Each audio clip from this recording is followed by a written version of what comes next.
Movie review sesh. Hello there. As I promised, I'll be back with more videos, and today we are not talking about the movie that everybody's talking about, Project Hail Mary, which I thought was pretty good, but I don't have a lot to say about it. I have much more things to say about what we're actually talking about today, which is Ready or Not 2. Maybe if I'm in the mood, I'll throw in a little mini review of Project Hail Mary at the end of this, but we'll see. Yeah. Hide and seek? You're really gonna play that?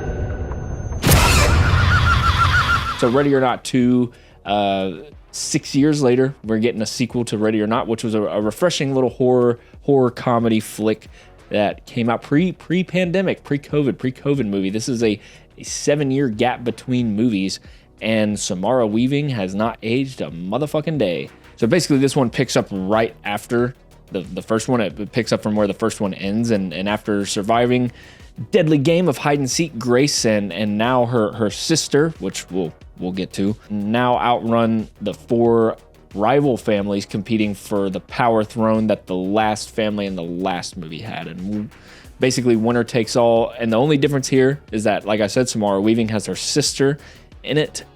And yeah, Samara Weaving can win the game for herself, and she can become, you know, the one on the powerful throne of fucking weird Satanists. Yeah. It was very middle of the road. It was a very middle of the road, which I don't expect a whole lot from, you know, sequels in general. But with this, the first one was so fun and so refreshing that I thought, you know, that this one would go a little bonkers and a little more crazy. And it just kind of did the same thing as the first one. For pros on this movie, I think Samara Weaving elevates what is a pretty generic and typical sequel script. So you cannot say that Samara is not giving it her all. I think she's a pretty underrated little actress. And then the co-lead, Catherine Newton, who many of you may remember from Ant-Man and the Wasp: Quantumania, that masterpiece of a flick. And she was also in this movie, Freaky, which I don't know if anyone ever saw. I think it was a COVID casualty where it's basically Freaky Friday, but she swaps bodies with a serial killer. And it's her and Vince Vaughn, and Vince Vaughn does the, you know, Jack Black from Jumanji thing where he's playing a high school girl. And that movie is worth seeing just for that. But Catherine Newton in that movie she kind of gets sidelined. She doesn't get a lot to do.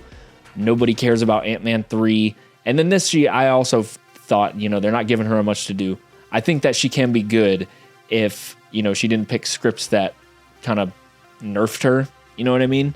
I think if given a chance, she could show off some good stuff, and she could show off some good range. Maybe throw her in the Scream movies. You know, I could see her fitting in those because apparently the last one was really bad.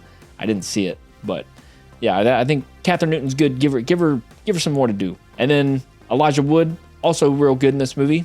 And he was so good, in fact, that I think he should have had a little bit more of a prominent role. The evil main brother guy who Samara Weaving, spoilers, has to get married to by the end of the movie. I think you swap, and Elijah Wood plays the kind of referee of the game between the families and stuff. He's kind of monitoring the games. I think you switch him and the brother. The brother guy wasn't bad. Give Elijah Wood that role. And this probably would have elevated the whole movie just a little bit, you know. But the game in this movie kind of sucks, you know. And with that, I'm going to move on to the things that I didn't like in this movie. Yeah, so Samara Weaving basically goes from a fucked situation to a more fucked situation. And the movie opens up and Catherine, whatever, it comes as her emergency contact. We learn that, you know, it's all very stock stuff. We learn that they've had a strained relationship as siblings and haven't talked to each other in 7 years. And I just don't care. So basically this whole movie, while they're both being hunted by this family, or families rather, we're watching them having to rekindle their sisterhood while not trying to be murdered. And it is extremely boring. And I'd like to say that I think Samara and Catherine, they have some nice chemistry, but there's several problems with the story. The first one was so simple, you know. The first one was so simple. It was Samara Weaving, newlywed bride, has to fend for her life against this weird satanic worshiping family. And that's it.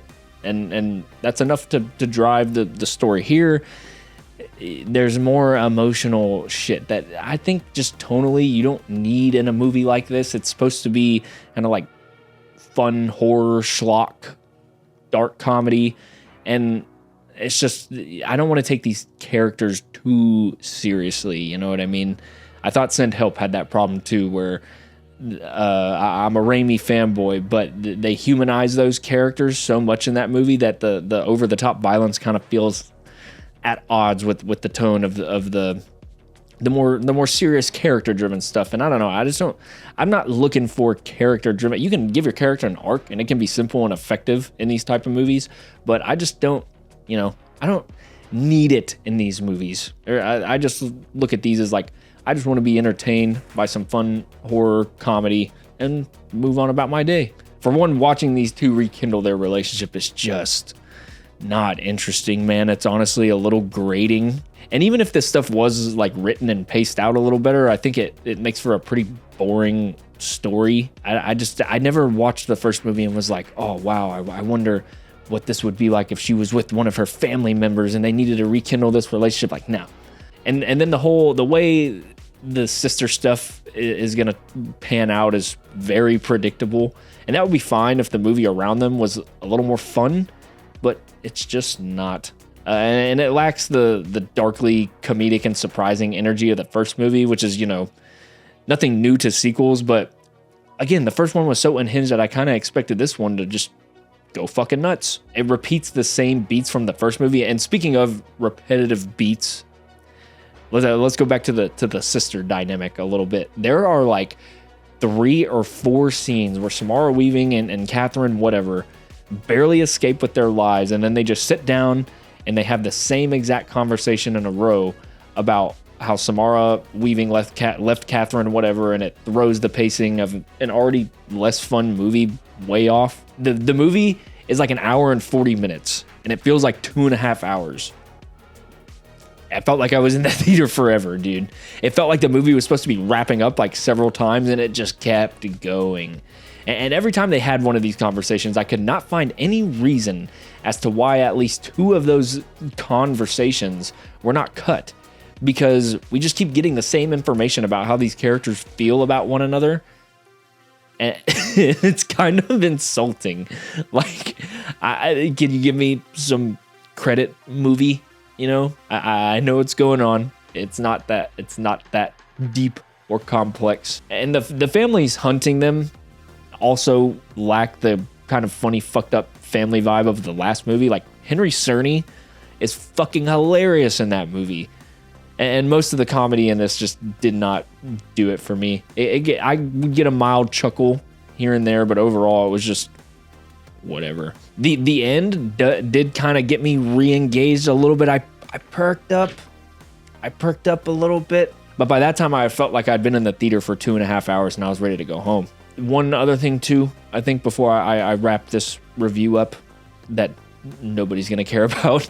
I think that the simple one location setting of the first movie had some charm to it. It's Samara Weaving trying to fend for her life in this big ass mansion that all the other characters kind of know the ins and outs of, and she doesn't, which makes it feel like she's in more danger, where in this one, her and Catherine whatever are just running around a golf course in broad daylight, and that setting just didn't, you gotta get it. If you're gonna make a sequel to this, which I think you could do, it's just you got to do something else other than, a golf course in broad daylight. There's another movie that does that. What movie is it?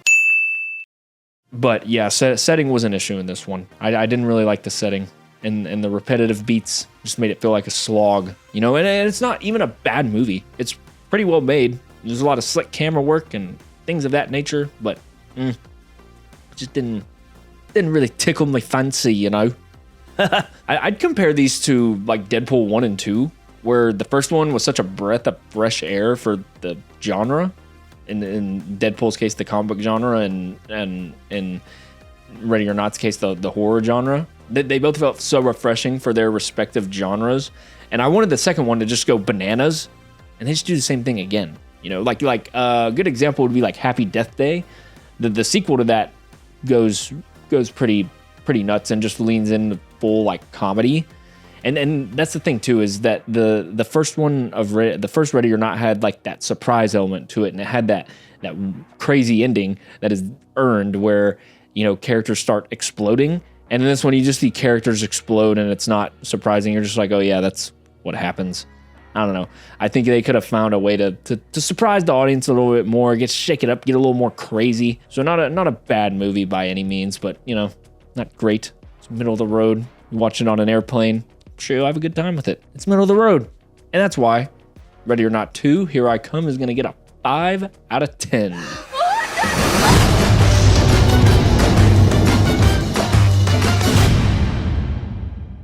And mini review for Project Hail Mary. Like I said, I don't have that much to say about it. So I think, you know, visually, amazing. Ryan Gosling, good. A lot of the comedy didn't land for me in Project Hail Mary. If it wasn't dialogue coming out of Ryan Gosling's mouth, I probably would have been way more annoyed. And just not annoyed, but It was very sweet. It was very heartwarming. It was very Spielbergian, you know, Spielberg, Hollywood schmaltz, but it worked. And I think Lord and Miller should make more movies. Their last movie was 22 Jump Street. And obviously they're kind of the creative engines behind the Spider-Verse movies, which I just rewatched the second one last night. And whew, what a picture. Good picture, yeah. I didn't really like the end, I'll tell you that. I didn't like him on the other planet teaching a bunch of, you know, Rockies. But it was cute, and I'm currently reading the book right now, so I'm excited to see how the movie like fares from the book. Project Hail Mary gets 7.5 out of 10. I don't have that much to say about it. It was fun. It was fine. Two friends I saw it with said like it was like a Interstellar, but less deep. And this might get my movie reviewer card revoked, but I've never seen Interstellar. I'm waiting until they re-release it in theaters again, so I can get the full experience, you know.